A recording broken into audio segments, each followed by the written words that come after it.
Hi, Olivia here. Would you ever eat strawberries and eggs together? Sounds a little weird, right? What if I told you that I was going to use these ingredients to make strawberry pancakes? That probably sounds a little more appetizing. See, it's all about my intended purpose. I'm choosing to put these and a few other ingredients together in this way to cook a delicious breakfast. Writers do this too. They take seemingly opposing ideas and use them to develop their viewpoint and message for a specific purpose. Antithesis and paradox are two of the rhetorical devices writers can use. Let's take a look at how Anna Quindlen uses antithesis and paradox in her essay, A Quilt of a Country. In A Quilt of a Country, Quindlen's purpose is to show the complexity of American society in a way that makes it human and personal. The ideas she communicates are like different ingredients that support her purpose, including the ideas that oppose or seem to contradict each other.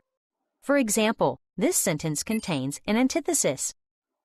Tolerance and bigotry have opposite meanings. With tolerance, one accepts differences. With bigotry, one rejects differences or finds them unacceptable. Putting these contrasting ideas together highlights their differences.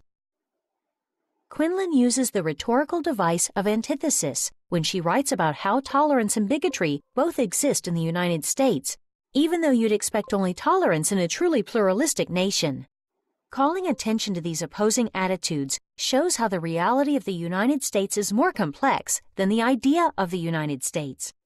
But not everything that Quindlen contrasts forms an antithesis. For example, check out this sentence.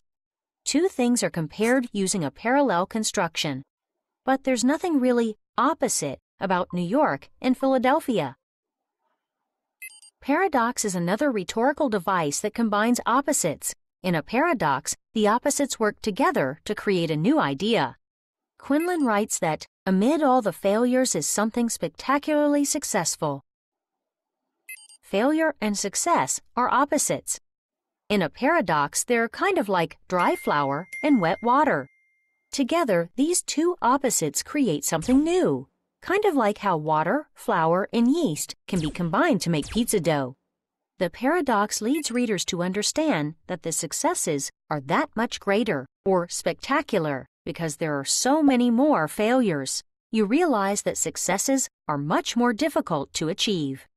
The contrast also helps to demonstrate Quindlen's viewpoint that democracy, with its successes and failures, makes the United States strong and resilient.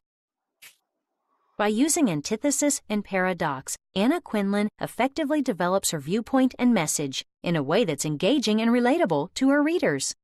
These strawberry pancakes turned out great, by the way. Maybe I'll try making a pizza next, with some more interesting flavor combinations.